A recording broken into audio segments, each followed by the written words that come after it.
You're listening to the Options Insider Radio Network, the home of the Options Podcast. For more quality options programs, visit theoptionsinsider.com or search for Options Insider Radio Network in your podcast provider of choice. Listeners can also access all of our programming through our mobile app available in the iTunes and Google Play stores. Select programs are also available via live stream at mixlr.com/options-insider. That's mixlr.com/options-insider. Don't forget to follow along with your favorite programs and submit your own questions for the hosts at twitter.com/options, stocktwits.com/options, facebook.com/theoptionsinsider, or via questions at theoptionsinsider.com.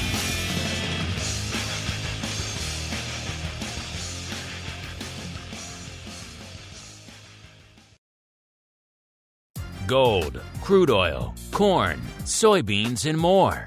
With so many tradable products, the futures options market can be an intimidating place. How can you possibly keep track of the latest trading developments across so many different products? Don't worry, we've got you covered. Welcome to This Week in Futures Options, the program designed to help active futures options traders stay on top of this ever-changing marketplace. Each week, we'll break down the top trades, hot products, volatility explosions, and much more. This Week in Futures Options streams live, so be sure to check out our live stream via the Mixlr app. That's MIXLR. Or join our live chat room at mixlr.com/options-insider.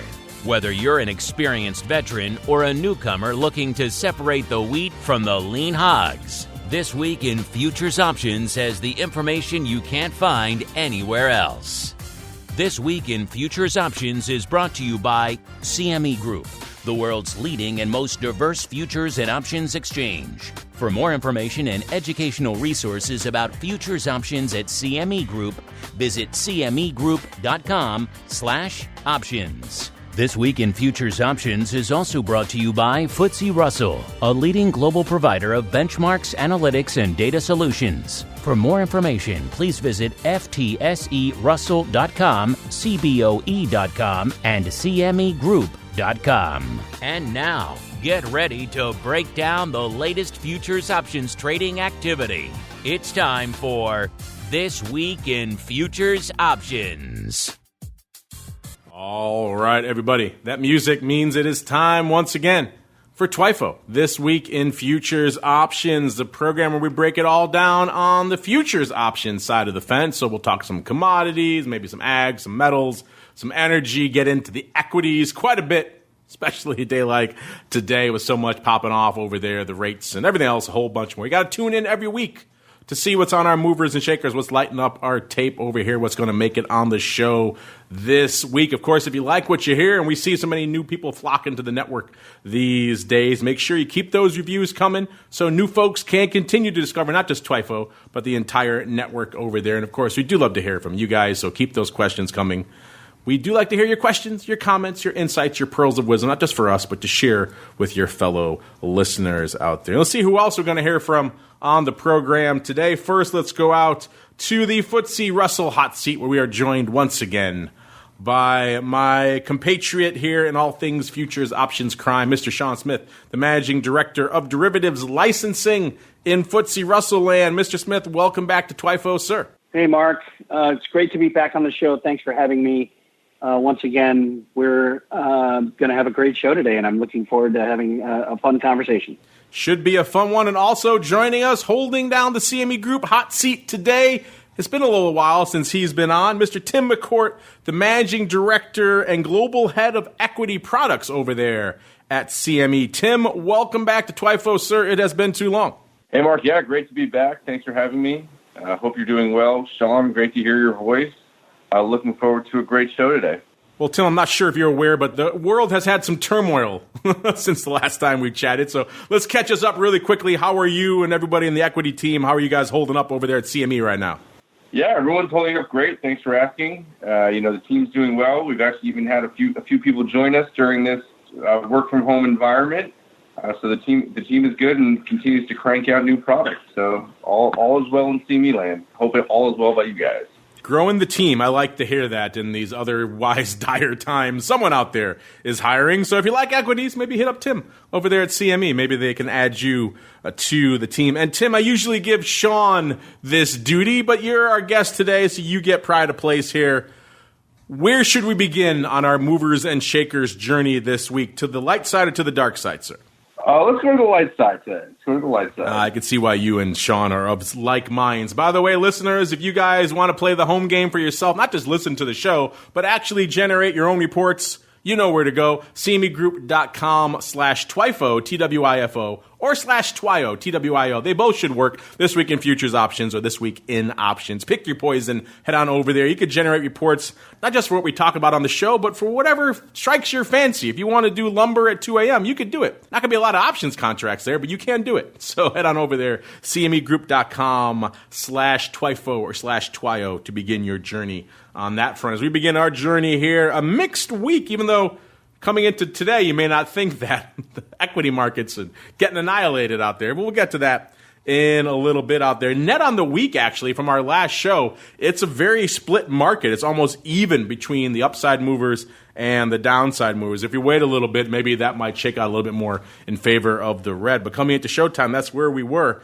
And to the light side, let's see. Number 5 on our upside movers this week over there in CME land, Soybean Meal, up 2.61%. Number 4, the old euro dollar, back in the top 5, up 3.09%. It was number 1 to the dark side last week. It was off 6 and about 2/3% last week. So a bit of a rebound here in euro dollars land. The ultra bond, number 3, up 3.16%. Then we've got numero dos here, lean hogs, up almost 5.5% here. And number 1 with the bullet this week, Palladium, up 8.19%. Now before you say, hey, let's break down some Palladium, we already did. There were 13 contracts on the tape as of showtime, so not a lot going on from an option skew or volume or volatility perspective out there in Palladium. So let's go to the dark side. Let's see what we got lighting up there as well. A lot of energy on the dark side this week. Spoiler, listeners. Number 5, Brent, off 5.06%. Number 4, our old friend WTI, off just a tick, under 6%, 5.99%. Then numero trace here in Nat Gas, off 6.94, almost 7% here for Nat Gas. Heating oil, number 2 to the dark side, off 7.15%.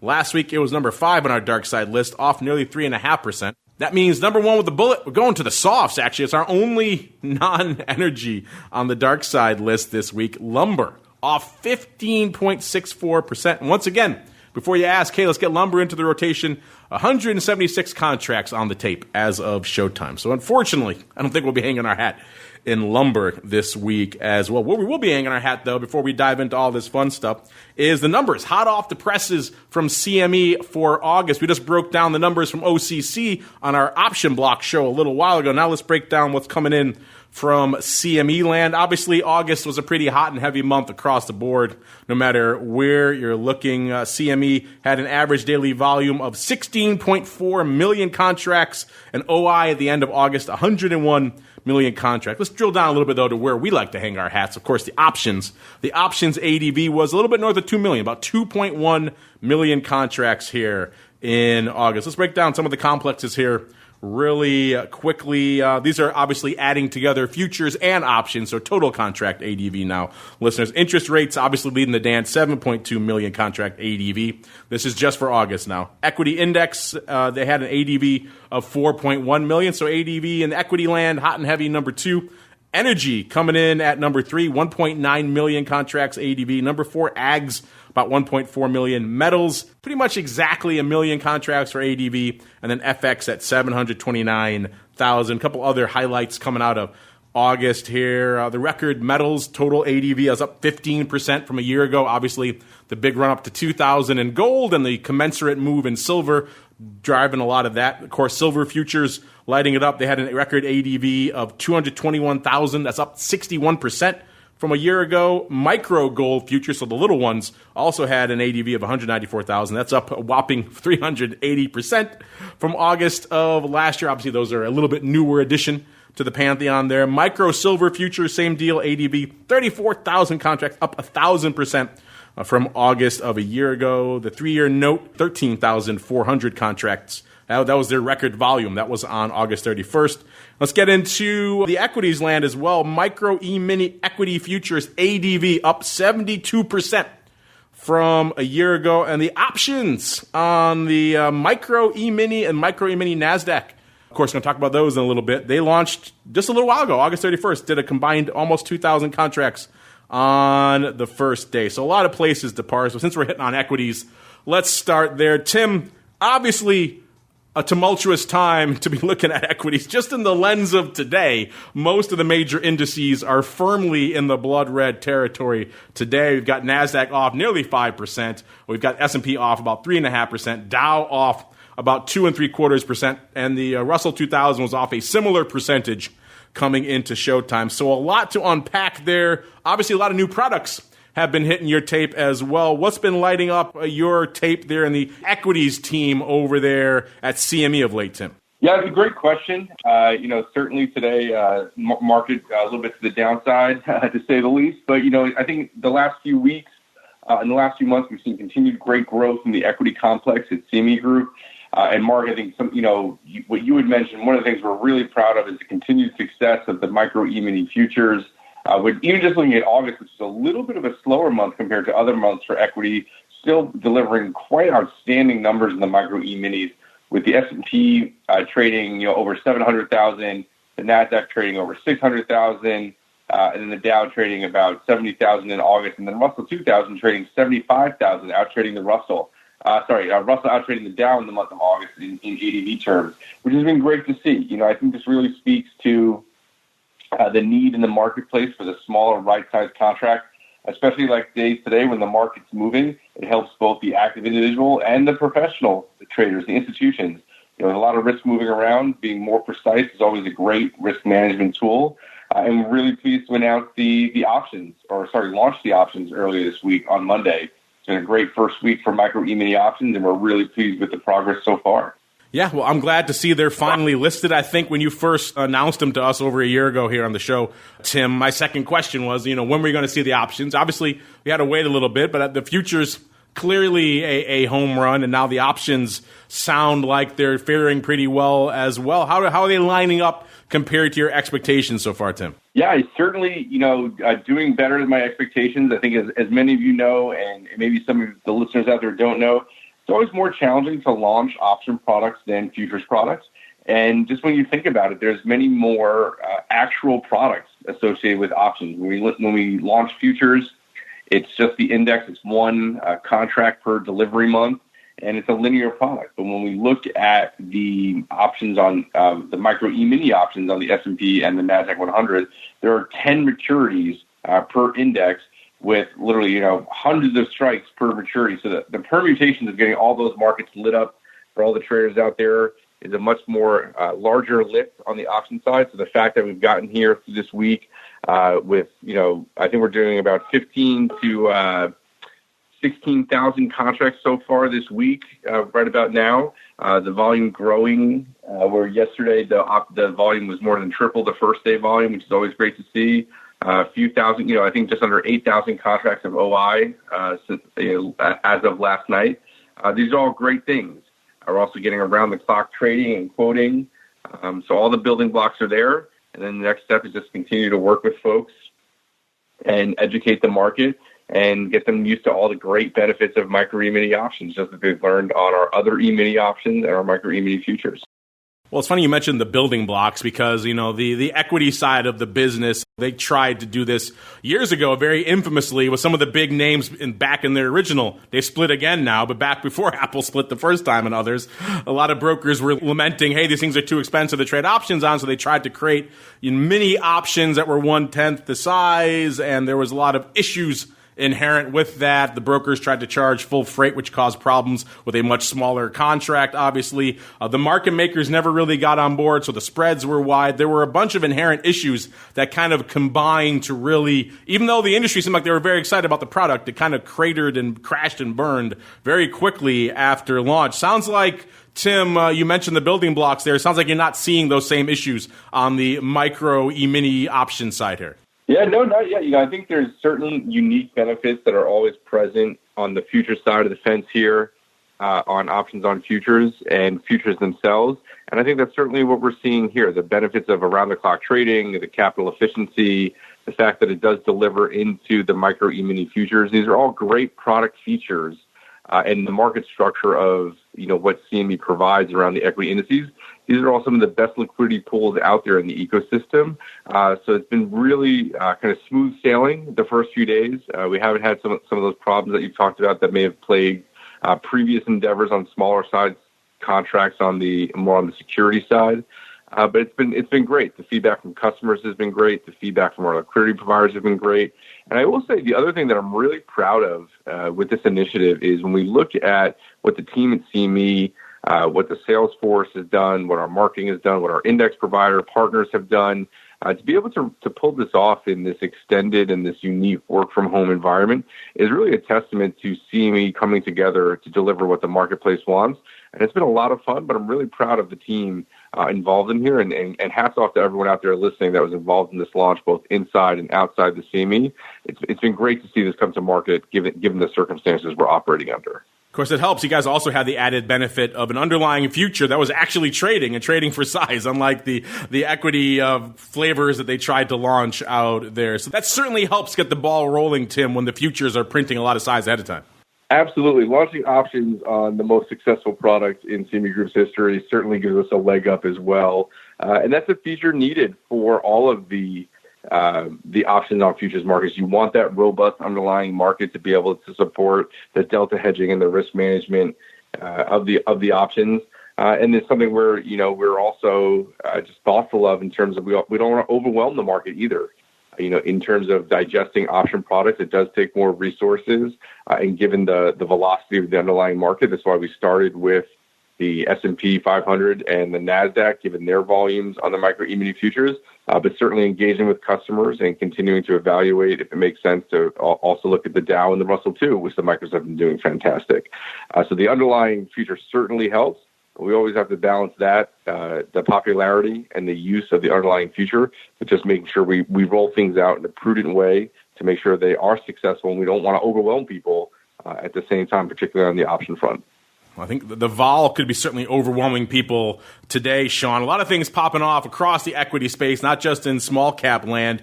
Coming into showtime, the VIX was at about 32. Who knows where it is right now? It's moving quite a bit out there today. That puts it up 7 handles from where it was this time last week. The VVIX, which is the volatility of volatility, is at a little north of 130, about 130 and a quarter coming into showtime. Puts it up nearly 14 handles from this time last week. Remember, we like to use that 120 level as a barometer for, you get north of that, things are getting pretty frosty. Things are starting to move, and we're certainly well north of that right now. RVX, which is the VIX of the Russell 2000, that was up 7 and a quarter points from last show. It was about 37 and a half.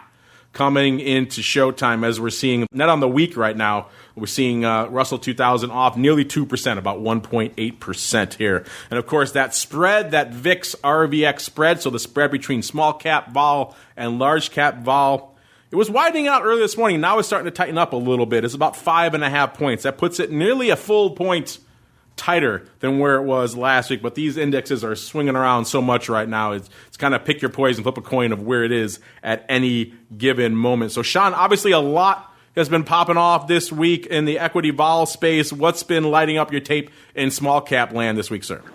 Thanks, Mark. And Tim, right back at you. It's great to hear your voice, and congratulations on the launch of the micro options. Very, very exciting. Great numbers coming out of the gate. I just wanted to add before I start talking about Russell and RVX and VIX and things, but something else the CME does extremely well with a product launch is one, they really gauge client demand in a very, very fantastic way, so that they're solving for and answering clients that are asking for various products to hedge risk, to equitize, to take a stand in the marketplace, all those things that derivatives are meant for in a retail and an institutional environment. And the CME does that extremely well. But one of the key things CME does extremely well as they're launching a product is education they educate the market as to what these products are. And as Tim said, yeah, they're really complex. They're not linear. There's lots of expiration dates. There's lots of strikes. There's calls. There's puts. So there's a lot of different things that options are that futures aren't and are derivatives of. So there's a real curve of education that needs to take place, and the CME just does that in just a fantastic way with their sales force, with their education department. They educate Russell. They educate my sales force, which is my hats off to CME for doing that as well. So there's this great collaboration between the index provider and our partner CME, and I couldn't be more excited to see this success. So congratulations, Tim. So yeah, RVX and VIX. Small. Oh, go ahead, Tim. You want to say something? No, just saying thank you. If you could see my face, I'd be blushing. Great accolades. Appreciate the kind words, and really appreciate it. Thank you. Oh, you're more than welcome, as you very well know. The small caps are more volatile, so that spread's going to tighten. But after today, you might see large caps getting a little more volatile, but small caps are going to catch up. As we know, I always like to say outperform to the downside, but then when the economy picks up, they outperform to the upside as well. And this has been an interesting year of performance in large caps and small caps, right? Since not including today, but just in the last 2 days, the Russell 1000 was up 2%, and up 18% in the last 3 months. Those are huge numbers. Russell 2000, our small cap index, in the last 3 months has rallied 14%. And year to date, still down. It's still the laggard of the indices, but up a whopping 8% since January. So we've got movement. We've got move to the upside. There's lots of discussion about stimulating small businesses, which bode well for the Russell 2000. So from a trading perspective, there's probably some great opportunities. And with the CME Russell futures and CME Russell options, you've got some great products in order that you can have to take advantage of those indexes on the derivative side. So interesting times. And we're coming into an election season. Actually, we're in the election season. So just put your seatbelt on. Speaking of fostering small businesses and small caps, sounds like we need a little bit of that out there, Sean. A listener sent us this earlier this week. Obviously, these valuations are moving. We haven't had a chance to independently confirm this, and it's probably lower now given today's big sell-off. But at the time they sent us, they said Apple at the time had a larger market cap, about $2.26 trillion, than the entire Russell 2000, which, if that's true, Sean, probably a little bit terrifying. Wouldn't you agree? Well, there's large cap indexes and there's large cap stocks, and then there's small cap stocks and small cap indexes. I remember during recon the big getting bigger and the smaller getting smaller was a kind of a headline between our reconstitution of those indexes. So I'm not too surprised, but there's a huge gap between the largest large caps and the smallest small caps, right? I think the smallest small cap still has a market cap of under $100 million for the first time in more than a decade, if I recall my statistics. So really interesting tidbit one of your listeners sent today. We really have keen-eared and keen-eyed listeners here, Sean. A terrifying statistic, if that is indeed true. And I don't have any opportunity to doubt our listeners. Maybe a sign of an economy getting a little bit top-heavy, perhaps, out there, if that is indeed the case. Let's see what's the case right now in Russell 2000 land. Coming into showtime, like I said, it was off about 1.8% here net on the week. And the action is primarily aggregated, about 40% of it out there in the SEP contract with about 1675 calls. So a rare week, Sean, where it's upside calls. We're at about a 1547 right now, listeners, for where the futures are right now. 1675. So out of the money call dominating the tape out here throughout the week, which is kind of interesting. I would have guessed maybe, especially given today's activity. Usually we see far out of the money puts dominating the tape in the Russell 2000. This week, out of the money call. And let's look really quickly at the skew. Obviously, puts are getting frothy, probably a little bit frothier right now. They were 10.6% rich to the at-the-money last week. This week, 12.1% rich, so getting bid up, no surprise there. The calls, 7% cheap. This week, nearly 10% cheap, so calls are maybe a bargain out there in small caps out there right now. At-the-money vol in that SEP contract, 31 and change out there. That's up 8.5 points from this time last week. A lot to parse. But since we're talking volatility in the equity space, there's so much going on in the equities. You can probably spend the rest of the show on this, but I want to get to Tim. You haven't just been launching these micro contracts. No. You've been up to a few other things up your sleeve as well, including the forthcoming addition to a new offering in the equity space. In fact, a volatility offering on the equity side out here, a NASDAQ 100 vol product out here. So walk us through the VOLQ, why you guys decided to add this offering to the equity stable now, sir. Yeah, it's a great question. We were excited to launch or announce the launch of VOLQ futures on October 5th. And Mark, as you say, these are futures on the NASDAQ 100 Volatility Index, also known as the VOLQ Index. And we're really excited about it. I mean, when we look at the marketplace, certainly equity has been on fire this year in terms of volatility and volumes. But the NASDAQ the last few years continues to be a very interesting story, just kind of like what you guys were just talking about with respect to Apple. The impact of these kind of story stocks on the NASDAQ versus something like the S&P 500. There's different weights. There's different component contributions. So introducing volatility products on the NASDAQ, I think this is a great backdrop here in 2020 to be able to do that, to give the marketplace the ability to expressly trade the implied volatility of the NASDAQ 100 as a tradable parameter. I think it's going to be a lot of fun for folks and certainly much needed in the marketplace. What's interesting, though, about VOLQ is it's specifically designed at the money. So it tracks the forward volatility from an at-the-money perspective, where the index is constructed of 32 options on the NASDAQ Cash Index options that trade the PHLX. And it's the first two in the money and out of the money puts and calls across the four nearest weekly expirations. So you have these 32 options that underlie the VOLQ that will be used to calculate the implied volatility of a precisely at-the-money option, which is great. So these will be monthly contracts. We're launching on October 5th, where we'll have the October, November, and December contracts in the market, and we're super excited about it. The contract multiplier is going to be $1,000, so a relatively reasonably sized contract, and the value of a tick will be $50. So I think plenty of opportunity for all of our volatility-minded traders out there to trade it alongside the other volatility products, either spreading them or outright, or trade complementary to all the other existing products people are trading. It's going to be a lot of fun with this one. No rest for the weary for the equity team at CME, though. Micros this week, and then VOLQ in October.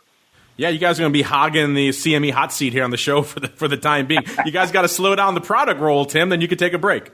All right, we'll work on dialing it back a little bit to give some others a chance in the hot seat. I love the limelight, Mark. You know that. The ag and the energy guys are going to get jealous here. They're going to try to muscle you aside on the hot seat. Speaking of interesting stuff on the vol front here, Eric Norland, we love to have him on the show as well. A lot of great research he does over there. He just happened to crunch some of the numbers, as he is wont to do, comparing NASDAQ versus S&P 500 vol. I encourage you to check it out for yourselves, listeners, over there, CMEGROUP.com. All of Eric's stuff is usually on the homepage. You can see it pretty easily once you head on over there. This one's called NASDAQ 100 S&P 500 Volatility Ratio at Peak Levels. And as always, it's a very epic treatise full of great visuals. I encourage you, again, check it out for yourselves. Some of the interesting takeaways over here, NASDAQ 100 options, in his view, have decoupled from S&P 500 options. And certainly if you've been watching the comparative performances of these indices over the past few months, that probably shouldn't come as a surprise to you. NASDAQ has been moving just in exaggerated form compared to most other indices outside of maybe small caps out there, certainly compared to the S&P. Every given day, whatever the move is, usually S&P is the Goldilocks and NASDAQ is the outlier to the upside or to the downside, at least compared to those two indexes. NASDAQ 100 led the equity indices higher, much as it did during the 90s. A lot of this analysis goes back to the dot-com boom back in the late 90s there. And he's also saying, obviously, the increased demand for tech shares is leading to this increased demand for NASDAQ options, hence some of the premium we're seeing out there. Also, he thinks some of the premium he's finding out there in NASDAQ 100 options, probably maybe some of the memories of the old dot-com bubble bursting, a.k.a. the tech wreck, maybe some of that priced in there as well. And he also mentions that credit spreads and volatility have not returned to previous lows, even though NASDAQ, until today, had pretty much been trending to new highs pretty much just about every session but we haven't seen the vol come in. We've seen that in the S&P and most other equity indices as well. The vol still remains firm even before today, as we saw a lot of other looming events on the horizon, like the election and everything else, really contributing and conspiring to keep the vol a little bit firmer. So, Tim, it sounds like Eric is on board with the notion that there may be a need for a NASDAQ volatility product coming down the road there, Tim.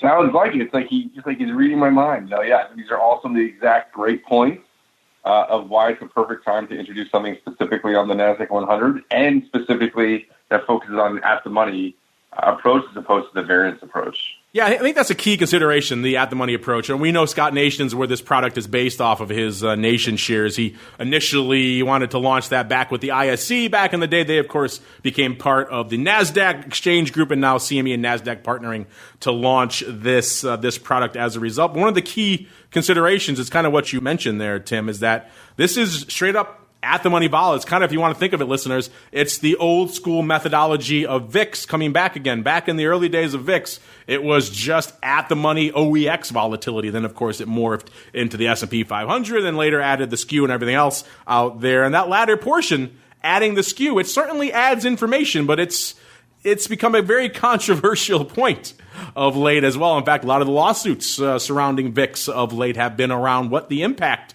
of that skew is on the products. A lot of people out there, Scott included, have advocated for a while, just strip that out. Strip that out. It's just noise. We want to just look at the at-the-money vol, and that's exactly what these VOLQ products are looking to do. So we're looking forward, Tim, to seeing those go live soon so we can have you back on to talk about that. But we're not done with you yet, Tim, because you have another product category that's been, shall we say, a little bit active of late. We've been talking about this for a while on our Crypto Rundown program, but obviously these are getting pretty hot. In fact, I'm going to cheat, Tim, and I'm going to bump up some of our listeners. We got a couple of listener questions in this foray from our Futures Options feedback segment. First off, we got a question from Niels Petrockian, so maybe he's Neil plural out there. I like that.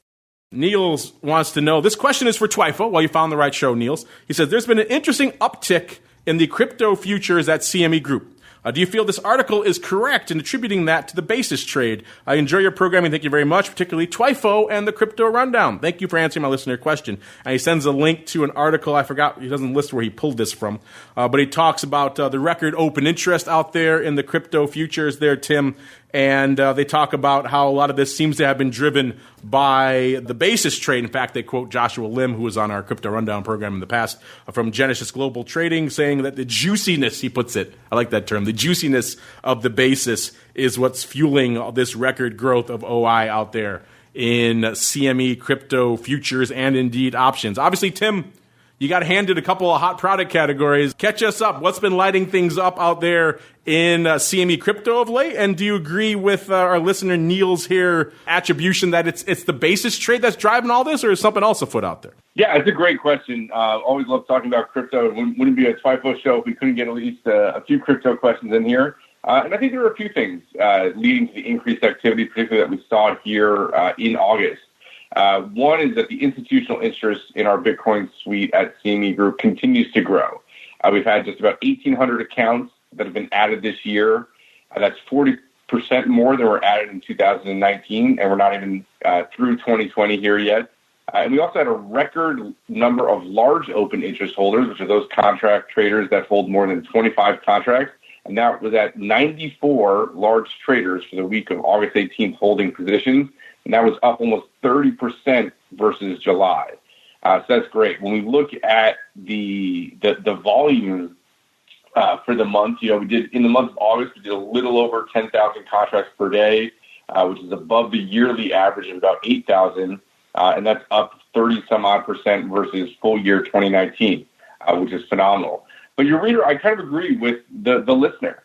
Certainly a wider basis between the cash market and the futures has led to a higher futures ADV and a higher daily average OI, or people are holding futures contracts against potentially some of that basis trading that's going on. And I wouldn't necessarily say that it's dislocated, but the behavior between the basis is diverging in August. Crypto futures are still relatively new in the grand scheme, only coming up on the 3-year anniversary in December. We don't always have the best pattern or the best empirical data set to always judge against. but certainly the widening has attracted new traders, has attracted, I think, larger institutional traders as well. And then we reached a record OI of over 15,000 contracts back in August on the 17th, and we averaged over 13,000 contracts for the month. Now, as a reminder, our Bitcoin futures contract is worth 5 Bitcoin, so that's over 65,000 Bitcoin equivalent in terms of positions being held at CME for the month. Traded for the month. So it's great. Options also continuing to grow. We're up about 40% to just under 200 contracts for the month in August, and actually seeing a lot of activity today in Bitcoin options. So not sure if you guys have it up there, but trading over 500 Bitcoin option contracts today, including a 100 and 200 lot print on Globex, which is some pretty decent size in Bitcoin, given the price and the 5 Bitcoin multiplier these days. So lots going on, but I think the basis, yes, but I think more importantly, continued institutional adoption of our product by the marketplace, getting more people in there, increasing the trading velocity. Yeah, I have it up right now here. Listeners, you guys can generate the reports. Now the TWIFO reports do include Bitcoin as well, so pull that drop down to cryptocurrencies, and you'll be off to the races. You can see exactly what Tim is talking about. Coming into showtime, Bitcoin having a bit of a rough week here, off 8.13% net on the week at about 10,685. So giving up a lot of the gains that it's had of late out there. A lot of people arguing back and forth about whether it's correlated, inversely correlated, uncorrelated. Had a great conversation about that on the Crypto Rundown earlier this week. Check that out if you are so inclined with our guest there. Today's movement may argue for a little bit of the correlation factor, but that's a conversation for another day. Coming on to showtime here, 400 lot of the 9,000, 400 total, I should say, of the 9,000 puts in December are leading the dance out here today. And again, that's, as Tim mentioned, that's a 5X contract, so that's pretty beefy. Also haven't seen a lot of love for the 9,000 strike in a while. Usually it's been, 10,000 and above, because Bitcoin's been well north of 10,000 for a while here. So seeing 9,000 back on the tape on the put side in September may be showing some folks have an interesting outlook out here. The most active month out here in the Bitcoin options was October. The vol out there, if you're wondering, 57 2/3, actually off a little bit in October, which is kind of interesting, coming in a little bit. And let's see, the skew. Last week, the puts were slightly cheap, 0.6% cheap. This week, they're almost unched with the at the money. So puts have gotten a little bit firmer out here, but not a lot. The calls were 2.3% cheap this week, 3.9% rich. So the calls getting bid. Puts kind of staying the same. The skew in Bitcoin has been a fascinating beach to watch. Again, if you listen to our Crypto Rundown show, you know that skew has been kind of symmetrical coming into this week. So interesting to see if that shape has held firm out there. Also saw some action on the upside in October with the 13,500 calls doing 340 contracts again out there this week, which again shows the volume ticking up out there. Actually, it looks like it was a vertical, 13,517. That's right. We talked about this on the show on Monday. 340 of those went up on Monday as well. So a pretty sizable vertical. Shows what a different, perhaps, thought range we were in on Monday versus now. Someone looks like buying a pretty sizable far out of the money vertical for thousands of handles out of the money. Now, of course, we're not quite threatening the 10,000 strike yet, but certainly well south of the 11,000 strike here at 10,700 even right now. Just ticked down again off 900 points even on the day. So a rough day here for the crypto bulls, but an interesting one nonetheless. Well, Tim, we hit all your product categories. Got to hit a couple more here before we get to some more listener questions. You're our guest. I will give you the pride of place. Where else should we hang our hat here on our TWIFO journey today, sir? Oh, always a good question. I mean, it's always hard. I mean, equities is my favorite asset class, but, I don't know. I'm going to say dealer's choice, Mark. Wherever you want to take it, you're in charge. All right. Well, making my job easier, I guess, then, because the downside is dominated by pretty much all energy outside of lumber, which we already said has done a whopping 176 contracts this week. So, unfortunately, we can't go to lumber, but we can hang our hat in our old friend WTI out there, which is number 4 to the dark side, off 5.99% out there. We talked nat gas before. It's moving a lot these days, but it's a much lower price contract, obviously, so it's a little easier for nat gas to have continued large percentage moves week to week. So we'll hang our hat out here in WTI this week as well. Coming into showtime, we're seeing our old friend WTI at about 41 and change, 41 and a quarter, off 4% on the week. Not quite 2 handles, about 1 3/4 points. So Again, we talked for a while here about how the options paper has faded upside north of the 40 handle. It has surprisingly, though, persisted and survived north of the 40 handle here until perhaps this week. We'll see if this sell-off can continue into the latter portion of the week and maybe carry us back below 40. Right now, 41 and a quarter here on that front contract. That has less than a day to go. But the action out here this week was in October. That contract has about exactly 2 weeks to go. So that one has pretty much exactly within our frame of reference for analyzing skew and vol. The fall on that contract is about a 34, which is kind of interesting out there. So actually, it's like coming in a little bit. Let's see. Moving out here to the skew, the puts on the October contract. By the way, the October contract also had about 40, almost 41% of the paper this week. So that's where the lion's share of the activity was. The puts were pretty bid last week, 9.6% rich. Again, people fading this north of 40 handle move. This week, the puts have come in a little bit. They're 7.1% rich. Last week, the calls getting faded, 6.8% cheap. This week, getting a little bit of a bid. They're 6.1% cheap out there. So interesting stuff here on the skew side. Not a huge move, but an interesting one nonetheless. And what was dominating the tape out here, it was the 40 puts, go figure, even money strike dominating the action. You know what? I actually take that back. 40 puts were very active in October, and October was the number one month, but actually we have to go out to Dees for the number one overall most active contract. That was the Dees double calls, the Dees 55 calls, doing about 17, almost 18,000 contracts. The lion's share yesterday, almost 8,000 on the tape, about 6,000 on Tuesday, and about 4,000 coming on the tape today. A lot of back and forth on this strike, so repositioning on the 55 strike. That's an interesting strike here, given that we have struggled to maintain north of 40 for a while. A lot of action on the double strike here this week, followed hot on its heels, of course, by our old friends, the OCC 40 puts, doing 14,500 contracts this week. The lion's share of that activity coming today. Go figure, as the sell-off is coming in here. Nearly 9,000 of that 14,000 and change coming today. The rest scattered throughout the week. The other big day being Monday, about 3,200 on the tape. Coming into today, it was a lot of back and forth trading, so we'll see what today's paper does for the OI, but a big print out there today in all things crude. Let's go really quickly and see if we can find any other interesting and or aberrant strikes on the tape. Out here in November, we did see the 36 puts pretty active, 5,200 of those going up here this week, which is an interesting strike selection. And let's go a little bit farther out as well. Let's go out here to May of next year.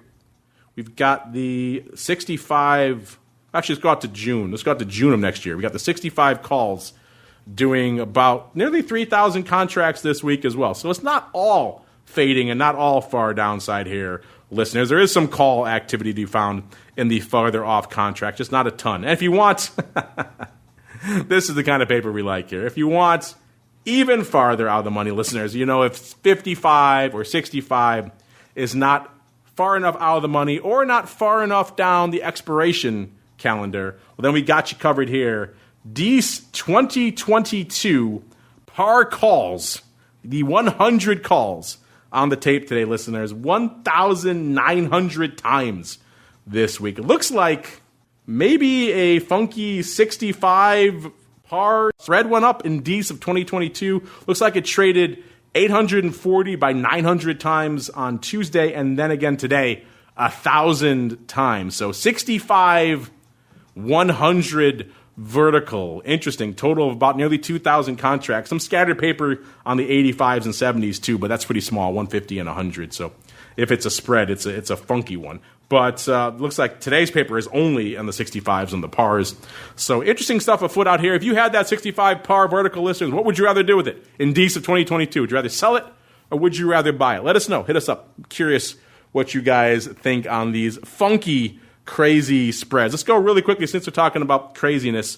A lot of ag heads out there as well. Let's see if we can squeeze some of you on the show here in our remaining minutes before we get to some more listener feedback. Let's go on out here to the grains. Once again, this time, soybean meal was number 5 to the dark side this week, or I should say to the upside, up 2.61%. Don't get a chance to talk a lot of soybean meal here on the show, so let's see if we can squeeze you guys on here in our remaining minutes. Soybean meal coming into showtime, 305.5 on that front future. They're up about 0.5% from Monday. So obviously a lot of that move came from last week's show on Thursday. The most active contract, by the way, does about 44,000 contracts a week out here. So pretty decently active contract out here. Looks like it was the DEES doing about 38% of the paper out here this week. The Vol, and that about an 18.25, off a little more than half a point, about 2/3 of a point. So Vol actually coming in this week. The skew on this DEES contract, the puts were 1.1% rich, so pretty much in line with the at-the-money Vol last week. This week, nearly 9% cheap, so the puts coming in pretty hard. The calls, 4.2% rich in the DEES Soybean Meal contract out here. This week, 15.2% rich out here. Wow, that's impressive. So the calls bid up, and the puts are kind of cheap. That's interesting. People always ask us, where are there favorable collar opportunities? Just looking at nothing else, just looking at this skew move, maybe it's an interesting place to look for some collars out here. Cheap puts, pricey calls. That's a setup usually for a pretty decent collar. Let's see what was lighting up the tape out here this week. Looks like it's the 320s in DEES, so pretty far out of the money, about 15 handles out of the money calls that were dominating the tape out here. 4,500 contracts. That was the biggest print. Actually, even between today and Monday, about 1,300 contracts both days, 1,000 on Tuesday, and then we kind of drop off a little bit to go out to March, actually, of next year for the 320 calls out there. So 320 strike is where the action is right now in soybean meal. Clearly, that's where the paper is aggregating, because the 320s in March also doing about 4,000 contracts. The lion's share on Monday, 1,500, and about 1,000 today. The rest scattered throughout the week. So clearly, something is afoot out there on the 320 strike here in soybean meal. You a soybean meal options or futures trader? Hit us up, listeners. Let us know why so much paper is aggregating around that 320 strike out there. Most of the months here, we go out to all of next year, 320 strikes are where the action is as well. So interesting. Even though that's decently out of the money, 320 is where the action is right now. And also where the action is with you guys, as it is time to head into your futures options feedback. It's time for your questions, comments, and insights. It's time for Futures Options Feedback. Submit your questions at twitter.com/options, facebook.com/The Options Insider, stocktwits.com/Options Insider, or via questions at theoptionsinsider.com. You can also submit your feedback via our Options Insider Radio Network mobile app, available for iOS, Android, and Kindle Fire devices. You can even ask your questions live every Friday at 3 p.m. Central via our Mixlr chat room. So grab the Mixlr app or just search for Options Insider at Mixlr.com. That's MIXLR.com.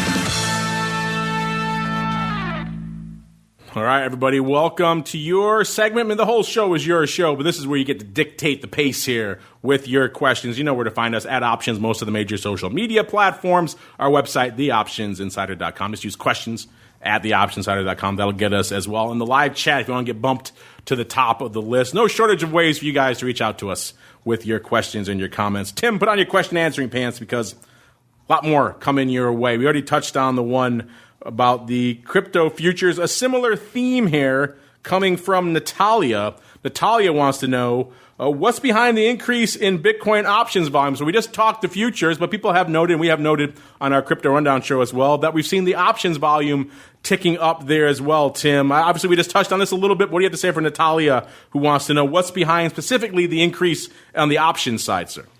Yeah, also a great question. I think it's largely the same story. It's the institutional adoption.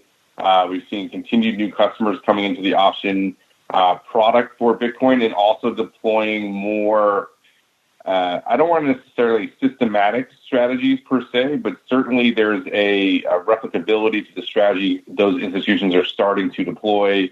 They're more deploying option programs around Bitcoin, which has been great to see. So I think that's the largest driver. And then, like you said earlier, Mark, a few thousand point disappearing this week. Bitcoin remains a volatile underlying, which option traders love. So I think the combination of the two, as well as being able to trade at CME around the clock, the recipe for success and volume growth. All right, next up, Sean, I think you're going to like this one from Celez. In fact, If you would like to do the honors, Sean, I will allow you to read this question here from Selez. Would you like to do the honors, sir? I'm happy to do the honors. Selez asked the question, what's up with micro options on RUT? Great question.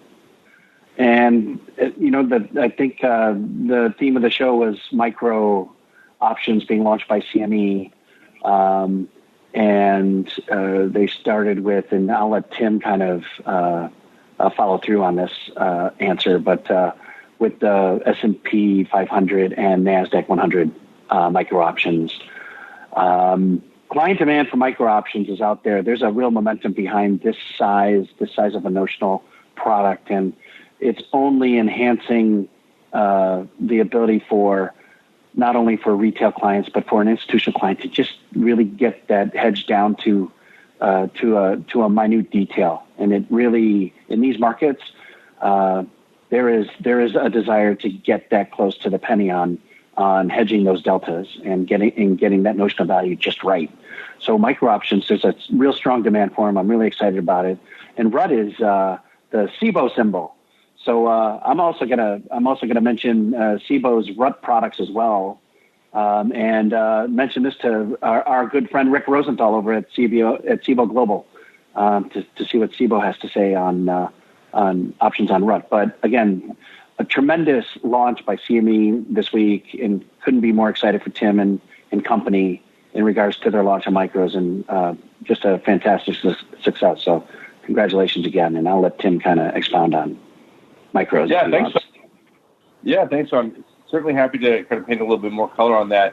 We certainly heard from customers. They also want micro E-mini options on Dow and Russell 2, given the success of the future.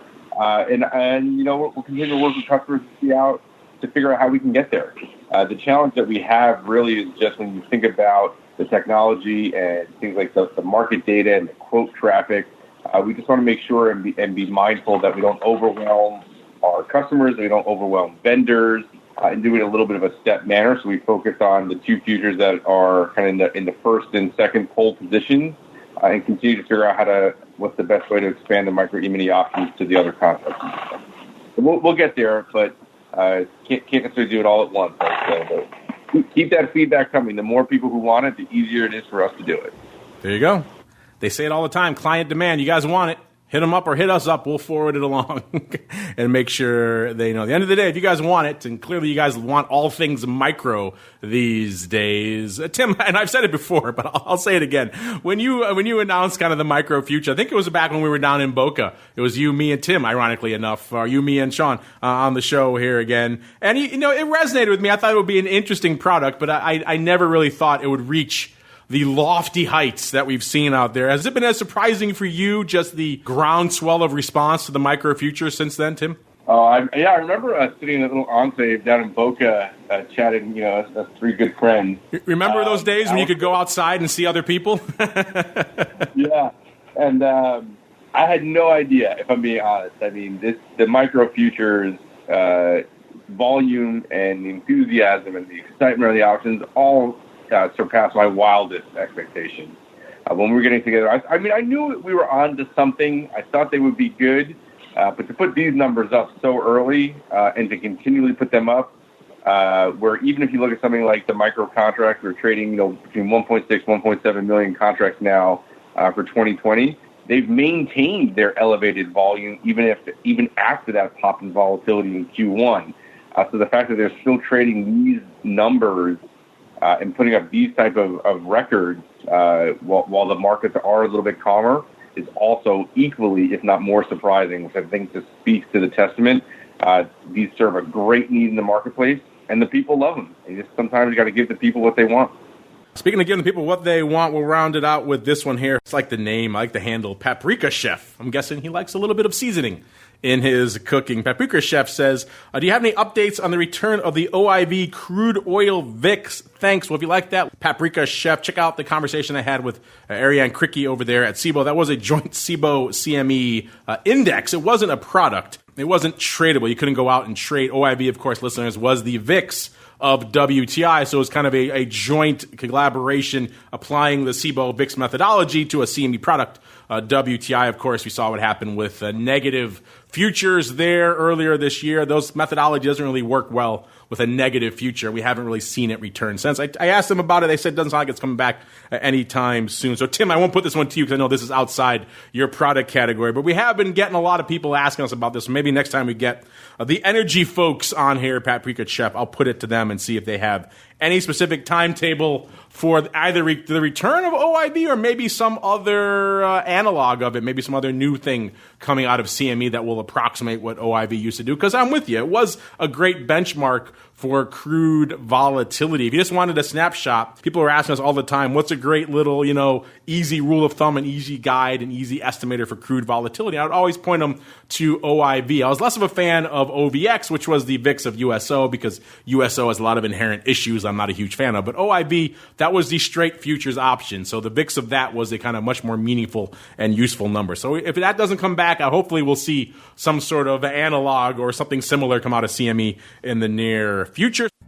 All right. Unfortunately, we're going to have to leave it there. That's an hour just flies by, and we were talking all things micro and Equities and Soybean Meal and everything else that made it on the show, crypto today, a whole bunch of fun stuff.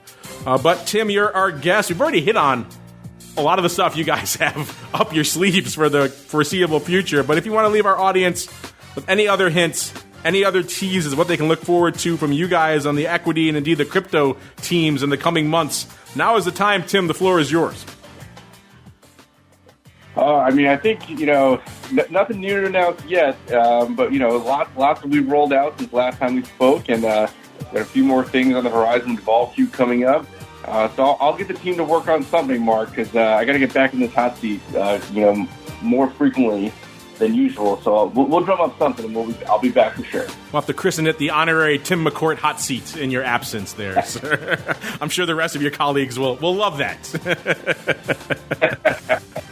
All right, and Mr. Sean, the same question for you, sir. You guys are always cranking away on interesting new things, new endeavors, new partnerships over there in FTSE Russell land. What is on your radar? What's up your sleeve? What are you cooking up for our listeners these days, sir? Well, first of all, Mark, it's always a fantastic pleasure being on the show, so thanks once again. And Tim, always great to have you on the show. It's just always a fun conversation going back and forth with you on what's going on in the marketplace. So just great to have you on the show. And, get your dates in with Mark soon because, there's a bunch of CME products, other asset classes that are dying to get back in, the energy folks, the metals folks, the rates folks. So get yourself locked in so that we can keep you in the hot seat a little more often. So again, great to have you. One thing I wanted to mention really quickly is we put out a nice webinar yesterday on the FTSE Russell website. And Mark, I think I've already sent you the link so that you can blast it out to your fantastic listeners. But it's a global market outlook, and it's kind of a look at trends on a global basis. There's discussion on risks regarding the U.S. election, us being an election season, Fed actions, and how they are interpreted by investors in the marketplace.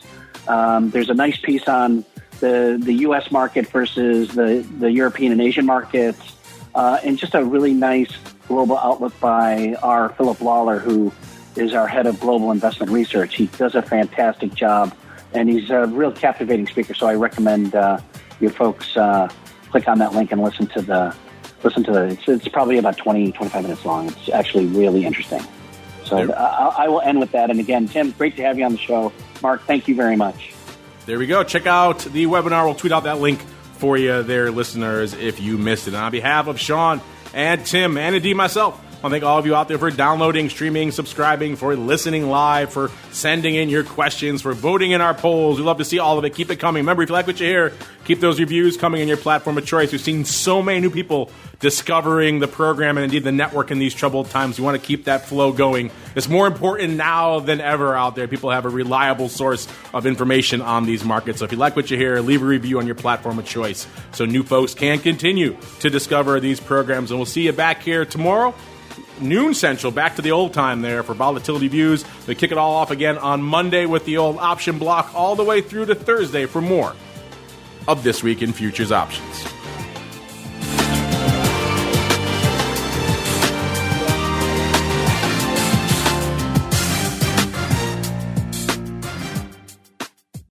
This Week in Futures Options is brought to you by CME Group, the world's leading and most diverse futures and options exchange.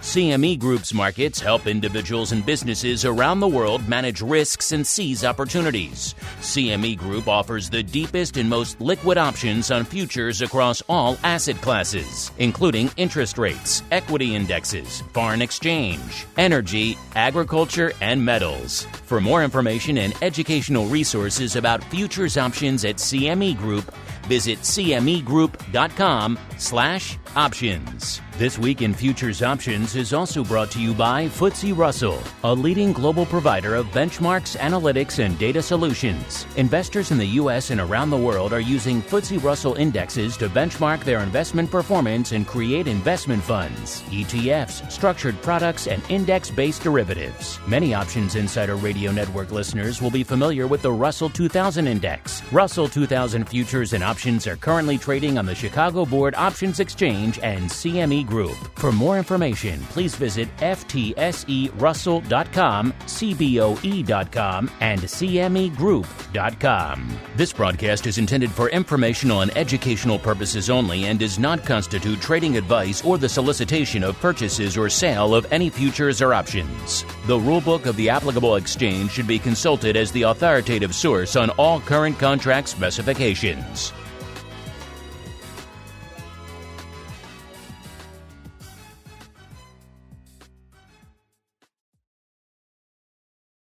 You're listening to the Options Insider Radio Network, the home of the Options Podcast. For more quality options programs, visit theoptionsinsider.com or search for Options Insider Radio Network in your podcast provider of choice. Listeners can also access all of our programming through our mobile app available in the iTunes and Google Play stores. Select programs are also available via live stream at mixlr.com/options-insider. That's mixlr.com/options-insider. Don't forget to follow along with your favorite programs and submit your own questions for the hosts at twitter.com/options, stocktwits.com/options, facebook.com/theoptionsinsider, or via questions at theoptionsinsider.com.